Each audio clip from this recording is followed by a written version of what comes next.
जय हिंद दोस्तों, जोहार झारखंड। स्वागत करते हैं आज के करंट अफेयर में। आज आपका 4 सितंबर है।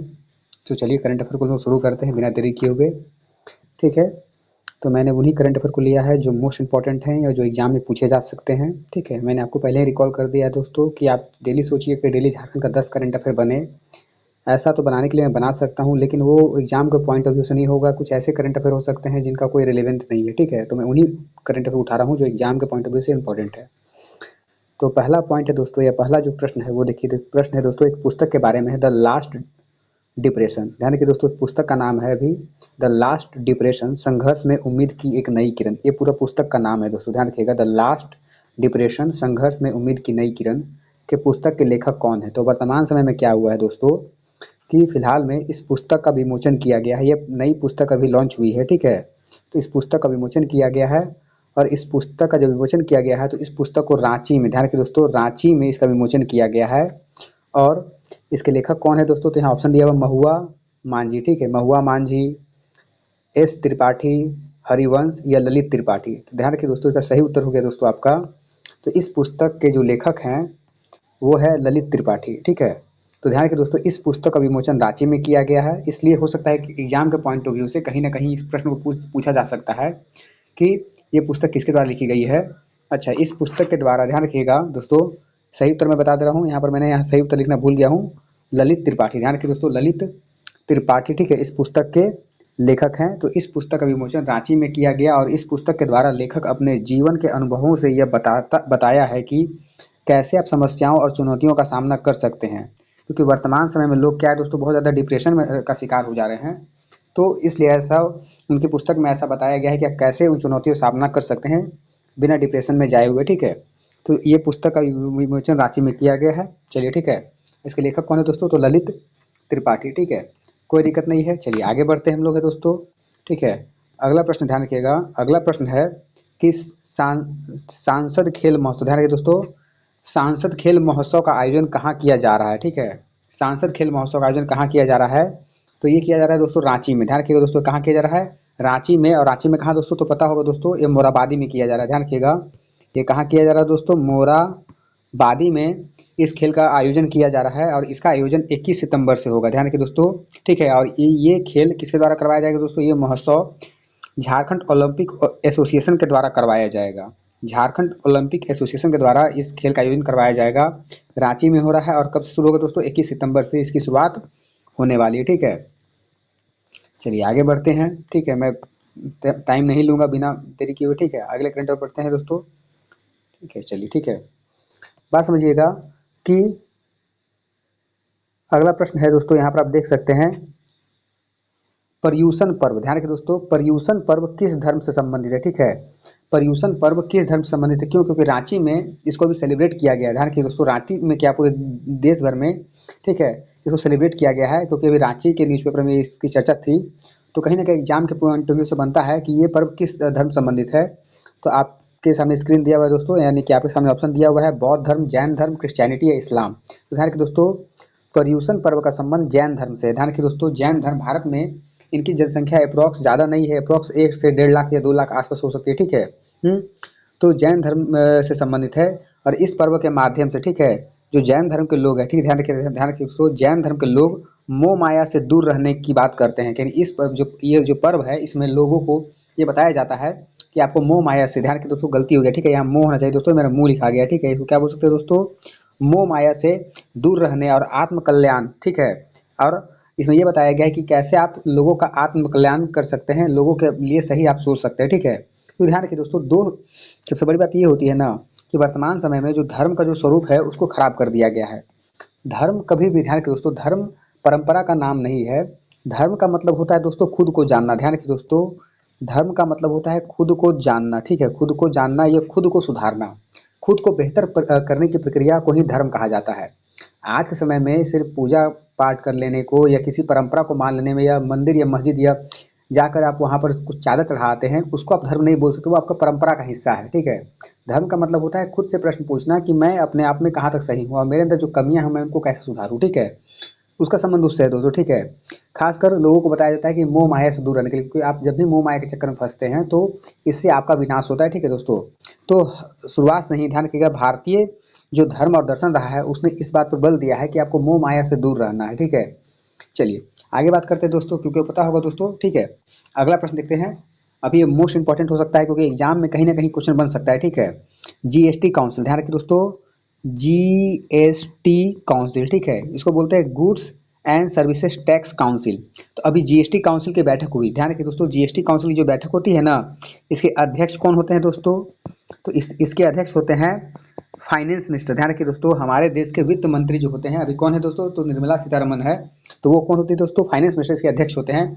तो उनकी अध्यक्षता में जीएसटी काउंसिल की बैठक हुई, ठीक है दोस्तों, जीएसटी काउंसिल की बैठक हुई है। और इसमें यह निर्णय अभी 56वीं, ध्यान रखिए दोस्तों, अभी मैं यहाँ पर एक बात और लिखने जा रहा हूँ, ठीक है। तो जीएसटी काउंसिल की जो बैठक हुई है ना, वो 56वीं बैठक हुई। ध्यान रखिए दोस्तों, 56वीं जीएसटी काउंसिल की बैठक हुई है और इसमें कुछ बातों को जोर दिया गया है। पहले मैं प्रश्न को पढ़ लेता हूँ। प्रश्न क्या है? लिखा हुआ है, संविधान के किस अनुच्छेद में जीएसटी काउंसिल की चर्चा की गई है? मैं आपको 4 ऑप्शन दिया दोस्तों, मैं सही बता दे रहा हूँ, ठीक है। अनुच्छेद 279A, ठीक है ना, 279A, ठीक है, 279A में आपको जीएसटी काउंसिल की चर्चा मिलेगी। इसमें जीएसटी कैसे काम करता है, ठीक है, और जीएसटी में जीएसटी के अंतर्गत कौन कौन से लोग होते हैं, जीएसटी काउंसिल में कौन कौन से अध्यक्ष होते हैं, कौन उपाध्यक्ष होते हैं, उसके बारे में आपको यहाँ बताया जाता है, ठीक है। तो जीएसटी काउंसिल की चर्चा 279A में की गई है, ये संविधान के अनुच्छेद में है, ध्यान रखिएगा। चलिए ठीक है, अब बात करते हैं इंपॉर्टेंट बात क्या हुआ है, ठीक है। तो अभी 56वीं जो बैठक हुई है, ठीक है, जीएसटी काउंसिल में, उसकी ध्यान रखिएगा, उसमें ये कहा गया है कि आपको पता होगा कि जो जीएसटी काउंसिल है, ध्यान रखिए दोस्तों, जीएसटी जो काउंसिल है वो क्या करता है, देश में कहाँ टैक्स को बढ़ाना है, ध्यान रखिए दोस्तों, टैक्स रिजिम को कहाँ बढ़ाना है और कहाँ घटाना है। क्योंकि आपको पता होगा कि वर्तमान समय भारत में टोटल कुल 4 प्रकार के टैक्स स्लैब है, आप पढ़ते होंगे, 5%, 12%, 18% और 28%, कहीं कहीं 0% भी लिखा रहता है, ठीक है दोस्तों। तो टोटल 5 प्रकार के टैक्स स्लैब देखने को मिलते हैं, यानी कि किसी वस्तु पर 5% का टैक्स लग रहा है, किसी वस्तु पर 12% का टैक्स लग रहा है, किसी वस्तु पर 28% टैक्स लग रहा है, ठीक है। तो कुल मिलाकर ये मैक्सिमम, ठीक है, 0 आप हटा सकते हैं, कुल 4 प्रकार के भारत में टैक्स स्लैब थे। लेकिन वर्तमान समय में अभी जो 56वीं बैठक हुई, ठीक है दोस्तों, आज ही ये बैठक हुई है और वहाँ पर जो हमारे देश की जो वित्त मंत्री उनके द्वारा ये घोषणा की गई है ना कि ये जो 12% का जो टैक्स स्लैब है, ठीक है, ये जो 12% का जो टैक्स स्लैब है, ठीक है, और जो 28% का जो टैक्स स्लैब है, इसको हटाने की बात कही गई है। और इसको लागू कब से किया जाएगा दोस्तों? तो इसको लागू किया जाएगा जब आपका जो भी आने वाला जो दिवाली है, ठीक है, दिवाली या शायद दशहरा आने वाला है, उसके बाद से ये टैक्स स्लैब को खत्म कर दिया जाएगा। और भारत में जितने भी आइटम है, ठीक है, जितनी भी वस्तुएं हैं, ठीक है, चाहे पेन, पेंसिल, रबड़, ये कुछ भी होगी, ठीक है ना, उसमें 2 ही प्रकार का टैक्स स्लैब लागू होंगे, या तो उसमें 5% का टैक्स लगेगा या 18% का टैक्स लगेगा, ठीक है दोस्तों। यानी कि अब 12% और 28% का टैक्स को खत्म कर दिया गया है। आई होप आपको सारी बात समझ में आ गई होगी दोस्तों, ठीक है। संविधान में इसकी चर्चा कब की गई दोस्तों? तो संविधान में इसकी चर्चा आर्टिकल 279A में की गई है। और जीएसटी को संविधान में कब शामिल किया गया था दोस्तों? तो ध्यान रखिएगा, संविधान का 101वां संविधान संशोधन के माध्यम से अनुच्छेद 279A को शामिल किया गया था, ठीक है। ध्यान रखिएगा, क्या बोलना चाह रहा हूँ मैं दोस्तों? तो जो जीएसटी को शामिल किया गया, जीएसटी कहाँ है दोस्तों? तो जीएसटी की चर्चा संविधान में की गई है और संविधान के अनुच्छेद 279A में की गई है। और किस संशोधन के माध्यम से उसको जोड़ा गया है दोस्तों? तो संविधान का 101वां संविधान संशोधन 2016 में किया गया था। ध्यान रखिए दोस्तों, 2016 में ये किया गया था। लेकिन लागू कब हुआ है दोस्तों? तो लागू हुआ था, ये जीएसटी जो पूरा लागू हुआ है वो 1 जुलाई 2017 से लागू हुआ था। तो ध्यान रखिए दोस्तों, कानून बनने में और कानून को लागू करने के लिए एक लंबी प्रक्रिया चाहिए, ठीक है। तो ये संविधान संशोधन 2016 में हुआ था, लेकिन इसको लागू 2017 में किया गया था। डेट था 1 जुलाई 2017 से लागू कर दिया गया था, ठीक है। अच्छा, इसमें ये बात हो गई दोस्तों। चलते आगे बढ़ते हैं, ठीक है, अगली तरफ हम लोग चलिए, ठीक है, देख लिए, चलिए आगे बढ़ते हैं, ठीक है दोस्तों। अब देखिएगा दोस्तों, अभी मैं एक प्रश्न को उठाना चाह रहा हूँ, ठीक है। देखिएगा यहाँ पर मैंने उसको टॉपिक तो दे दिया है, लेकिन उसे मैं मिलता जुलता मैंने प्रश्न तैयार कर दिया है। आपको नाम होगा दोस्तों सूर्या हंसदा। ध्यान रखिए दोस्तों, सूर्या हंसदा जो एक पत्रकार या एक एक्टिविस्ट है, ठीक है, झारखंड के ही प्रसिद्ध व्यक्ति थे, जिनकी पुलिस इनकाउंटर में हत्या कर दी गई। ध्यान रखिए दोस्तों, पुलिस इनकाउंटर के द्वारा, ठीक है, उनकी हत्या कर दी गई थी, ठीक है। तो वर्तमान समय में क्या हुआ है, NHRC, ध्यान रखिए दोस्तों, NHRC राष्ट्रीय मानवाधिकार आयोग, ठीक है, जो लोगों के मानवाधिकार आयोग, ये जो मानवाधिकार आयोग है, ये लोगों के अधिकारों की रक्षा करते हैं। तो उनके द्वारा, ध्यान रखिए दोस्तों, उनके द्वारा, ठीक है, उनके द्वारा डीसी और एसपी से, ठीक है दोस्तों, डीसी और एसपी से रिपोर्ट मांगी गई है। किसके? सूर्या हंसदा के केस में NHRC के द्वारा रिपोर्ट मांगी गई है कि भैया क्या क्या घटना हुआ था आप उसके बारे में मेरे को रिपोर्ट दीजिए, ठीक है। क्योंकि एनएचआरसी जो है दोस्तों, ये कैसा आयोग है दोस्तों, तो ध्यान रखिए दोस्तों, ये ध्यान रखिए दोस्तों, ये संविधिक निकाय है। ध्यान रखिए दोस्तों, कैसा निकाय है दोस्तों, संविधिक निकाय है। मैं भी एक्सप्लेन करने वाला हूँ कि संविधिक निकाय किसको कहते हैं, ठीक है। मैं पूरी बात एक्सप्लेन करूंगा, ठीक है। तो उसके द्वारा रिपोर्ट मांगी गई है, ठीक है ना। तो उसी से मैंने मिलता जुलता एक प्रश्न तैयार कर दिया है कि हो सकता है कहीं एग्जाम के पॉइंट ऑफ व्यू से प्रश्न बन सकता है। प्रश्न ये है दोस्तों, राष्ट्रीय मानवाधिकार आयोग का गठन कब किया गया, ठीक है। राष्ट्रीय मानवाधिकार आयोग का गठन कब किया गया, तो ऑप्शन दिया हुआ है दोस्तों, ठीक है। तो मैं इसका सही उत्तर बता दे रहा हूँ, 1993, ठीक है, 1993 में इसका गठन किया गया था, ठीक है। अब बात करते हैं दोस्तों, मैंने अभी आपको एक नाम लिया, ठीक है। मैंने नाम क्या लिया दोस्तों, संविधिक, ठीक है, संविधिक निकाय, ठीक है। अब बात सुनिए दोस्तों, मैं कुछ बताने जा रहा हूँ, ठीक है। यहाँ पर मैं यहीं पर लिख रहा हूँ, ठीक है। मैं शॉर्ट फॉर्म में लिखना चाहूँगा।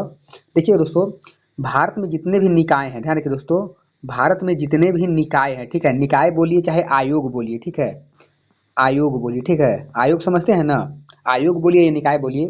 तो भारत में जनरली आपको 3 तरह के आपको आयोग निकाय देखने को मिलते हैं, ठीक है। कुछ आयोग ऐसे होते हैं ना जिसकी चर्चा संविधान में की गई है, ठीक है। कुछ ऐसे आयोग, ठीक है, कुछ ऐसे कमीशन, जैसे अभी आपको पढ़ा है दोस्तों ना, जीएसटी के बारे में क्या पढ़ा है दोस्तों, जीएसटी काउंसिल, ठीक है। तो जो जीएसटी काउंसिल चर्चा संविधान में की गई कि नहीं की गई है, तो आर्टिकल नंबर कौन सा आता है दोस्तों, उसमें 279 ए आता है। तो वैसे आयोग जिनकी चर्चा संविधान में की गई है, ठीक है, उनको हम लोग बोलते हैं संवैधानिक निकाय, यानी कि कॉन्स्टिट्यूशनल बॉडी बोलते हैं, ठीक है। ध्यान रखिए दोस्तों, संवैधानिक निकाय बोलते हैं, अर्थात कॉन्स्टिट्यूशनल बॉडी बोलते हैं। इसका सबसे बढ़िया उदाहरण कौन हो गया दोस्तों, तो जीएसटी काउंसिल, जीएसटी काउंसिल, क्योंकि इसकी चर्चा कहाँ की गई दोस्तों, संविधान में, और आर्टिकल नंबर 279 ए में की गई है, ठीक है। ये पहले प्रकार का आयोग हो गया। दूसरे प्रकार का आयोग होता है दोस्तों, उसको बोलते हैं संविधिक। ध्यान रखिए दोस्तों, संविधिक आयोग, ठीक है।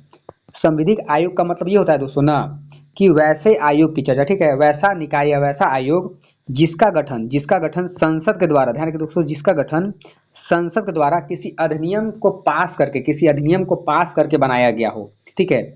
जैसे इसका मैं बेस्ट एग्जांपल देता हूँ, राष्ट्रीय मानवाधिकार आयोग को। देखिए दोस्तों, जो राष्ट्रीय मानवाधिकार आयोग है ना, ये भारत का एक संवैधिक निकाय है, अर्थात इस आयोग का जो गठन है ना, तो आयोग अगर भारत देश में कोई आयोग बनाना है, तो उसके लिए आपको तो कानून पास करना पड़ेगा। तो कानून कहाँ से बनता है दोस्तों, संसद से बनता है, ठीक है।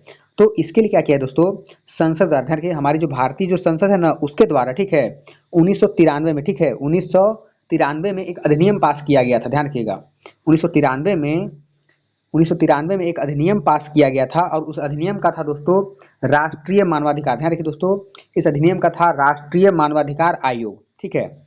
और उस अधिनियम के माध्यम से ही इस निकाय की स्थापना की गई थी। तो जब भी ऐसा कोई निकाय जो संसद द्वारा कानून पास करके बनाया जाता है, उसको बोलते हैं संविधिक निकाय। इसी को बोला जाता है दोस्तों स्टैट्यूटरी आयोग, ठीक है, या स्टैट्यूटरी कमीशन, ठीक है। बात समझ में आ गई दोस्तों, ये संविधिक निकाय बोल सकते हैं। चलिए, मैं फिर आप पूरी बात कंप्लीट करूंगा, पहले इस बात को मैं कंप्लीट कर रहा हूँ, ठीक है। तो एक हो गया संवैधानिक, एक हो गया संविधिक निकाय। संवैधानिक किसको बोलते हैं, जिसकी चर्चा संविधान में है। संविधिक किसको बोलते हैं, जिसकी चर्चा संसद द्वारा कोई कानून पास करके बनाया गया है। तीसरा आता है दोस्तों ऐसा निकाय ना, जो ना संवैधानिक है और ना संविधिक है, ठीक है, ना जिसकी चर्चा संविधान में की गई है और ना जिसकी चर्चा संसद द्वारा किसी कानून के माध्यम से बनाई गई, अधिनियम के द्वारा उसको लाया गया है, ठीक है। तो उसको बोलते हैं दोस्तों गैर संवैधानिक, गैर वैधानिक, ठीक है दोस्तों, गैर वैधानिक या गैर संवैधानिक, क्या दोनों में शामिल नहीं है। इसका बेस्ट एग्जांपल है दोस्तों नीति आयोग। इसका बेस्ट एग्जांपल कौन हो गया दोस्तों, नीति आयोग। तो नीति आयोग को दोस्तों ध्यान रखिएगा, इसकी चर्चा ना तो संविधान में की गई है और ना ही ये संसद द्वारा किसी भी कानून से पास करके बनाया गया, ठीक है। यह एक शपथ पत्र के माध्यम से, ठीक है दोस्तों, ये सरकार के द्वारा एक शपथ पत्र के माध्यम से इसको बनाया गया है, ठीक है। तो ये 3 प्रकार के हमको आयोग देखने को मिल गए, ठीक है। चलिए, मैं इन डिस्क कभी पढ़ाऊंगा, ठीक है, इस पर डिटेल चर्चा करूंगा। चलिए आगे बात करते हैं। अब क्या है दोस्तों, तो राष्ट्रीय मानवाधिकार आयोग एनएचआरसी का गठन कब किया गया, तो देखिए पूरी बात सुन लीजिए। राष्ट्रीय मानवाधिकार आयोग भारत का एक स्वतंत्र संविधिक निकाय है दोस्तों। क्या लिखा है दोस्तों, संविधिक निकाय है, अर्थात इसको संसद द्वारा कानून पास करके इस निकाय को बनाया गया है, जो मानवाधिकार का संरक्षक है। अर्थात भारत में किसी का भी मानवाधिकार का उल्लंघन होता है, किसी के भी अगर राइट छीने जाते हैं, तो उनकी पहल कौन करता है दोस्तों, तो राष्ट्रीय मानवाधिकार आयोग करता है। इसलिए अभी जो सूर्या हंसदा का जो केस हुआ है, जो मर्डर केस हुआ था, उसमें भी जो मानवाधिकार आयोग है, राष्ट्रीय मानवाधिकार आयोग, वो रिपोर्ट किससे मांग रहा है, डीसी से रिपोर्ट मांग रहा है कि भैया हमको तुम रिपोर्ट दो कि क्या केस था, ठीक है। इसकी स्थापना 12 अक्टूबर 1993 में की गई, ठीक है दोस्तों, डेट याद रखिएगा, 12 अक्टूबर 1993 में की गई थी। इसका मुख्यालय नई दिल्ली में, इसका मुख्यालय कहाँ है दोस्तों, नई दिल्ली में है। और इसके जो अध्यक्ष होते हैं, इसके जो चेयरपर्सन होते हैं दोस्तों, ये पूर्व चीफ जस्टिस ऑफ इंडिया होंगे, ठीक है दोस्तों। इसके अध्यक्ष कौन होंगे? पूर्व मुख्य न्यायाधीश या कोई भी न्यायाधीश हो सकते हैं, ठीक है। इस आयोग की स्थापना मानवाधिकार संरक्षण अधिनियम 1993 के अधीन की गई है। यह एक सिविल न्यायालय के रूप में कार्य करता है। ध्यान रखिए दोस्तों, सिविल समझते हैं दोस्तों, देखिए न्याय कोर्ट दो प्रकार के होते हैं, एक होता है सिविल कोर्ट होता है, एक होता है दीवानी कोर्ट और एक होता है फौजदारी कोर्ट। दीवानी कोर्ट को ही सिविल कोर्ट बोला जाता है, जहाँ पर किसी के अधिकारों का जब उल्लंघन होता है तो उसको वो केस चलता है सिविल कोर्ट में चलता है, ठीक है। और ये क्या करता है? ये मानवाधिकारों की जांच करता है। वर्तमान समय में इसके अध्यक्ष कौन है दोस्तों? तो न्यायमूर्ति वी रामास्वामी हैं। करंट अफेयर मैंने आपको करवा दिया दोस्तों। इसके अध्यक्ष कौन है दोस्तों? तो न्यायमूर्ति, ठीक है, पूर्व चीफ जस्टिस हैं, ठीक है, भारत के, तो वी रामास्वामी